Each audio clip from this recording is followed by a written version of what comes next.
Assalamualaikum warahmatullahi wabarakatuh. Salam sejahtera untuk semua. Perkenalkan, nama saya Naili Rahmawati. Saya adalah dosen tetap di program studi Sarjana dan Profesi Kebidanan Stikes Dharma Husada Bandung. Di samping saya mengajar di program studi Sarjana dan Profesi Kebidanan Stikes Dharma Husada Bandung, saya juga mengajar di program studi Diploma Kebidanan Stikes Dharma Husada Bandung. Saya mengajar mata kuliah praktik klinik kebidanan 1 dan 2 pada semester 1 dan 2 di program studi Diploma 3 Kebidanan. Kemudian saya mengajar asuhan kebidanan kehamilan pada semester 2 di program studi Diploma 3 Kebidanan. Kemudian saya mengajar juga etika kebidanan dan psikologi kebidanan di program studi Sarjana dan Profesi Kebidanan.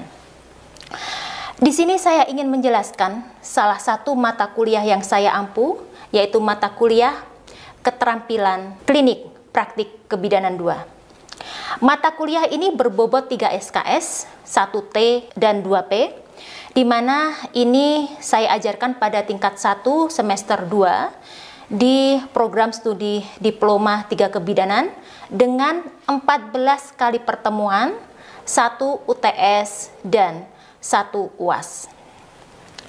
Saya akan menjelaskan tentang deskripsi mata kuliah ini, yaitu mata kuliah ini memberikan kesempatan kepada mahasiswa untuk menerapkan dan membahas keterampilan dasar dalam praktik kebidanan yang meliputi kebutuhan oksigen, kemudian metode penyuntikan, kebutuhan eliminasi, prosedur pemberian obat, pemenuhan cairan dan elektrolit, prinsip asuhan bedah dan perawatan luka operasi, kemudian melakukan persiapan dan pemeriksaan diagnostik yang berhubungan dengan praktik kebidanan, kemudian pemeriksaan diagnostik dan prosedur gawat darurat. Delivery atau strategi dalam penyampaian pembelajaran ini berorientasi pada tujuan pembelajaran yang ingin saya capai, di mana kemampuan yang diharapkan untuk capaian pembelajaran mata kuliah ini diturunkan dari CPL Prodi atau capaian pembelajaran lulusan program studi. Untuk capaian pembelajaran mata kuliah Keterampilan Klinik Praktik Kebidanan ini untuk kebidanan 2 ini terdiri dari 9 CPMK. Yang pertama adalah mampu memahami dan melakukan pemenuhan oksigen. Kemudian CPMK yang kedua adalah mampu memahami dan melakukan metode penyuntikan. Kemudian CPMK 3 adalah mampu memahami kebutuhan eliminasi dan melakukan pemasangan kateter. Kemudian CPMK 4 adalah mampu menerapkan prosedur pemberian obat. Kemudian CPMK 5 adalah mampu memahami pemenuhan cairan dan elektrolit dan melakukan pemasangan infus.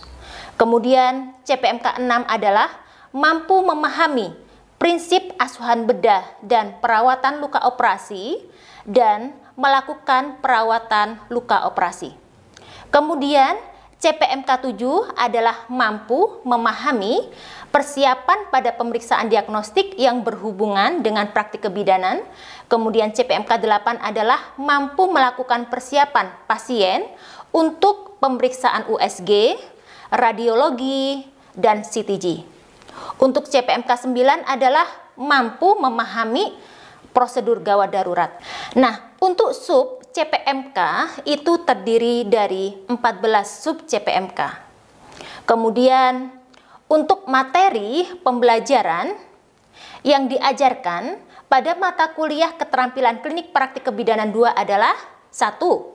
Prinsip oksigenasi, kemudian yang kedua adalah konsep metode penyuntikan, kemudian yang ketiga adalah konsep eliminasi, kemudian yang keempat adalah prosedur pemberian obat, yang kelima adalah prinsip pemenuhan cairan dan elektrolit, yang keenam adalah konsep melaksanakan asuhan bedah kebidanan, yang tujuh adalah pemeriksaan diagnosis, kedelapan adalah persiapan pasien untuk pemeriksaan USG, radiologi, dan CTG.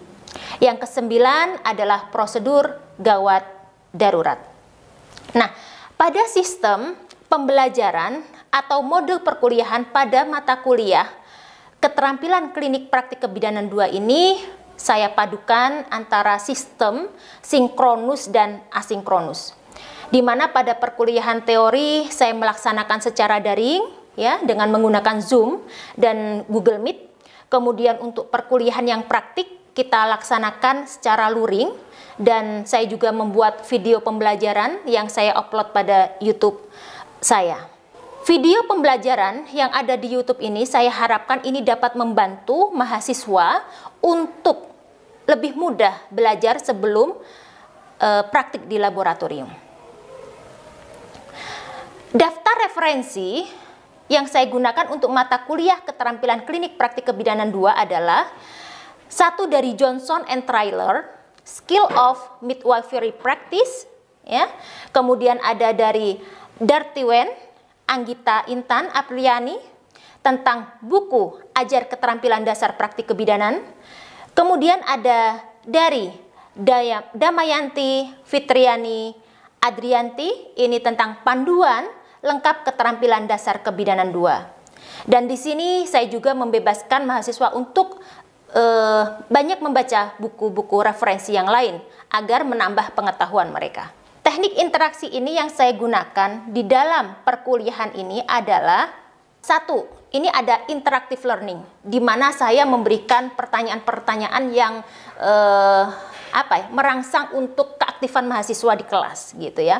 Kemudian ada yang kedua, saya dengan menggunakan problem based learning. Saya memberikan kasus kepada mahasiswa dan nanti mahasiswa itu mendiskusikan secara bersama-sama dan hasil diskusinya nanti dipresentasikan.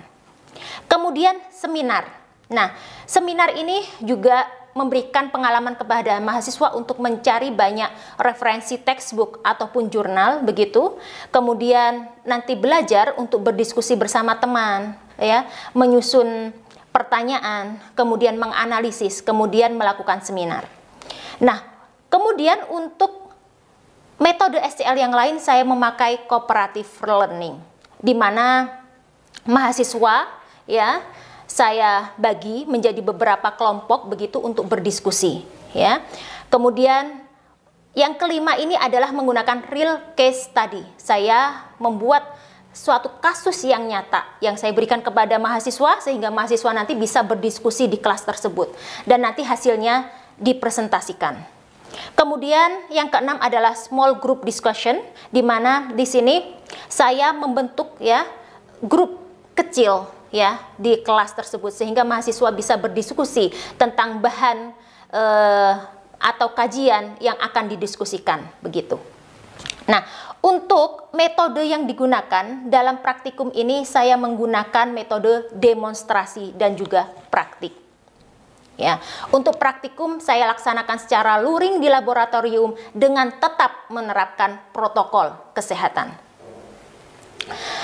Dalam pembelajaran keterampilan klinik praktik kebidanan 2, saya menggunakan berbagai platform di mana di sini agar mahasiswa dan juga saya ini dapat terjalin komunikasi serta interaksinya. Misalnya, saya menggunakan Zoom, ya. Kemudian saya menggunakan YouTube juga, ya. Pada YouTube saya banyak sekali mengupload video-video pembelajaran saya, baik teori maupun praktik, gitu. Kemudian saya juga menggunakan platform dari WhatsApp ya. Mereka bisa bimbingan langsung dengan saya, baik video call atau lewat call juga seperti itu. Kemudian saya menggunakan juga Google Classroom untuk tugas dan juga materi-materi saya masukkan ke situ juga. Kemudian dengan Google Form juga ini untuk ujian. Kemudian untuk asesmen ya, atau sistem penilaian mata kuliah saya ini didasarkan dari nilai teori dan sikap itu 100%, yang terdiri dari ujian tengah semester 20%, kemudian ujian UAS 20%, kemudian tugas individu dan kelompok 20%, kemudian presensi kehadiran 20%. Kemudian ada nilai ujian praktik 100%. Dari nilai teori dan juga sikap tadi yang 100% itu ditambah dengan nilai dari praktik 100% dibagi menjadi 2. Itu adalah nilai total. Nah, untuk indikator-indikator penilaian ini serta RPS ini sudah saya sampaikan di awal pembelajaran pada saat saya kontrak waktu, agar hal ini ya dapat dipahami oleh mahasiswa dan penilaian ini dapat bersifat adil dan transparan. Sekian penjelasan untuk DIA mata kuliah saya, Keterampilan Klinik Praktik Kebidanan 2. Terima kasih banyak. Setelah ini saya akan menayangkan video pembelajaran saya dengan mahasiswa saya. Selamat menyaksikan. Bismillahirrahmanirrahim. Assalamualaikum warahmatullahi wabarakatuh. Waalaikumsalam warahmatullahi wabarakatuh. Salam sejahtera untuk semua. Bagaimana kabarnya hari ini, Adek? Baik, Bu. Alhamdulillah. Alhamdulillah, baik semuanya ya. Ini lagi di rumah atau pada di kos-kosan? Di kosan. Kosan. Ada yang di rumah? Nggak ada? Pada di kosan semuanya ya. Nah, sebelum kita memulai perkuliahan hari ini, mari kita mulai dengan berdoa. Silahkan. Siapa yang memimpin berdoa? Mangga. Baik. Ya, baik Naila, mangga. Assalamualaikum warahmatullahi wabarakatuh. Bismillahirrahmanirrahim. Mengawali kegiatan pembelajaran hari ini, alangkah lebih baiknya kita berdoa terlebih dahulu. Bismillahirrahmanirrahim. A'udzubillahi minasyaitonirrajim. Ya Allah, terima kasih atas nikmat-Mu kepada kami. Kami bisa belajar hari ini berkati dosen kami, Ibu Naila Rahmawati, meningkatkan dan derajatnya, muliakan beliau dunia dan akhirat, jagalah keluarganya, serta fahamkan kepada kami ilmu yang akan disampaikannya hari ini. Bibaratil Quran Al-Fatihah. A'udzubillahi minasyaitonirrajim. Bismillahirrahmanirrahim. Surah Al-Ladzina Ya, terima kasih banyak. Semoga adik-adik juga mendapatkan ilmu yang bermanfaat. Nah, ini Ibu sudah nge-share link absensi. Silakan diisi absensinya terlebih dahulu. Baik, Bu. Ya.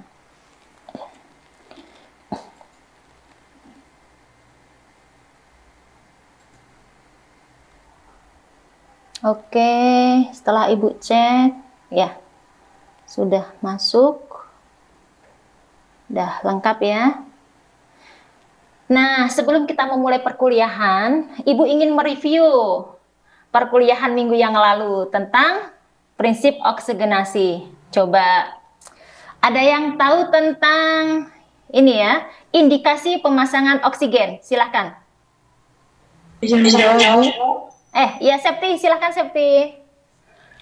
Indikasi pemasangan oksigenasi adalah pasien yang punya riwayat sesak napas, laju napas di atas 20 kali per menit yang saturasinya oksigennya masih normal. Iya.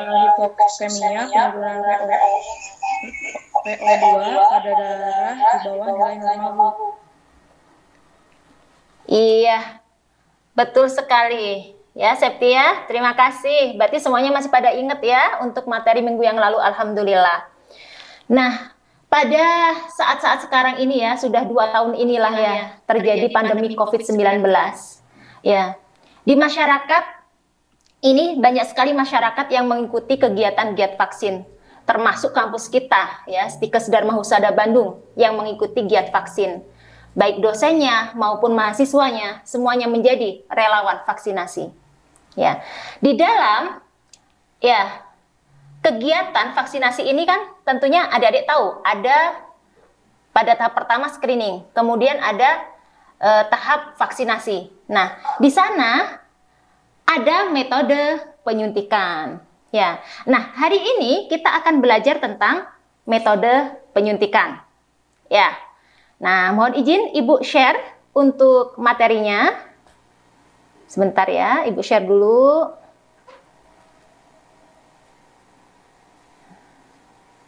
Oke, terlihat adik-adik? Sudah terlihat ya. Nah, hari ini kita akan belajar tentang konsep metode penyuntikan. Ya. Tujuan pembelajaran hari ini adalah ya, mampu memahami dan melakukan metode penyuntikan. Jadi setelah kuliah ini adik-adik diharapkan bisa memahami dan melakukan metode penyuntikan. Kemudian untuk referensi yang digunakan adalah dari Johnson and Trailer, Skill of Midwifery Practice 4th edition 2016. Kemudian dari Dartiwen, Apriliani, buku ajar, keterampilan dasar praktik kebidanan. Kemudian dari Damayanti, Fitriani, dan Adrianti, ini tentang panduan lengkap keterampilan dasar kebidanan. Mangga nanti silahkan adik-adik kalau ada buku-buku yang lain silahkan dibaca, boleh ya. Nah, ada yang tahu ini gambar apa? Struktur kulit, betul sekali. Mungkin ada yang dari SMA, jurusan IPA lah mungkin. Ada yang masih ingat ini lapisan apa aja? Ada yang ingat? Lapisan apa aja? Ada? Coba, masih ingat tidak? Silakan. Ada yang ingat tidak? Ingat, Bu. Ya, silakan. Lapisan epidermis, Dan lapisan subkutan. Iya. Nah, di sini ya, lapisan kulit ya itu yang utama ada 3 ya. Dimana di sini ada epidermis ya. Epidermis ini adalah lapisan yang terluar yang fungsinya ini adalah untuk menghalangi infeksi. Kemudian ada lapisan dermis, ini adalah sebagai pelengkap kulit. Di dalamnya itu ada komponen akar rambut, ada tepi syaraf, begitu ya, ada pembuluh darah, ada kelenjar keringat. Kemudian untuk hipodermis ini adalah merupakan lapisan yang terdalam. Di dalamnya ada sel-sel lemak, gitu ya, ada ujung saraf tepi, ada pembuluh darah dan pembuluh getah bening, gitu ya. Jadi ini adalah lapisan kulit manusia. Nah, kemudian ya, untuk teknik injeksi, ya, di sini ada namanya injeksi intrakutan. Injeksi intrakutan adalah pemberian obat atau cairan ini melalui apa? Ya, diberikan di dalam kulit. Ya, kemudian ada subkutan, yaitu pemberian obat atau cairan di bawah kulit. Kalau pemberian obatnya di dalam otot namanya intramuskular. Kemudian kalau di dalam vena namanya adalah intravena. Ya. Untuk injeksi di dalam kulit atau injeksi intrakutan itu sudutnya adalah 15 derajat di bawah kulit. Ini dimasukkan obatnya secara perlahan-lahan sampai terlihat gelembung. Terlihat nggak gambarnya di sini ada gelembung? Ya. Nah, ini adalah untuk injeksi intrakutan. Ini biasanya dipakai untuk skin test. Apakah orang tersebut mengalami alergi atau tidak? Nah, setelah diinjeksi seperti itu, kita lingkari dulu tempat jarum suntikan berdiameter 2 cm. Kemudian apabila setelah 15 menit ada reaksi misalnya gatal-gatal atau kemerahan, ya, atau bentol-bentol, itu menunjukkan ada alergi. Kalau ada alergi berarti tidak bisa diberikan obat tersebut. Namun ketika tidak ada alergi, berarti bisa dilanjutkan untuk pemberian obat. Nah, kemudian untuk injeksi subkutan itu adalah di bawah kulit. Sudutnya adalah 45 derajat di bawah kulit. Ya, seperti ini ya. Jadi ada pada lapisan subcutaneous tissue untuk pemberian injeksi subkutan. Nah, kemudian untuk injeksi intramuskular atau IM, ini sudutnya adalah 90 derajat. Di sini ada lokasi ya di deltoid, ini di sini di bahu. Nah, ini pada segitiga ini. Nah, ya. Nah, di tengah-tengahnya sini. Ya. Terlihat ya? Nah, kemudian ini ada pada dorsogluteal. Dorsogluteal ini adalah di pantat. sepertiga dari spina iliaca anterior superior ke coccygeus. Ya, kemudian ada pada vastus lateralis, ini adalah pada paha, dan juga pada rectus femoris, pada paha bagian luar. Ya, terlihat ya. Kemudian ada pada ventrogluteal, ini, nah terlihat di sini, kita letakkan pada jari telunjuk ini, pada spina iliaca anterior superior, kemudian, nah ini di tengah-tengah sini. Nah, begitu ya. Nah, kemudian, untuk injeksi intravena, adalah memasukkan jarum dengan sudut 45 derajat ke pembuluh darah. Kemudian diturunkan 15 derajat. Jangan lupa kita aspirasi. Kalau misalnya pada saat aspirasi itu ada darah, berarti itu betul sudah masuk ke dalam pembuluh darah. Dan jangan lupa dilepas tourniquetnya pada saat memasukkan obat. Ya, begitu. Dari sini penjelasan Ibu sudah paham atau belum? Paham. Paham, ya, sudah paham, alhamdulillah. Nah, untuk mengetahui ini apakah betul-betul ada yang paham atau tidak, ya, Ibu kasih pertanyaan terlebih dahulu ya. Coba. Nah, ini. Seorang perempuan usia 30 tahun datang ke PMD dengan bayinya. Hasil anamnesa ingin mengimunisasikan bayinya BCG. Hasil pemeriksaan berat badan 3.200 gram, suhunya 37 derajat Celcius, pernafasannya 40 kali per menit.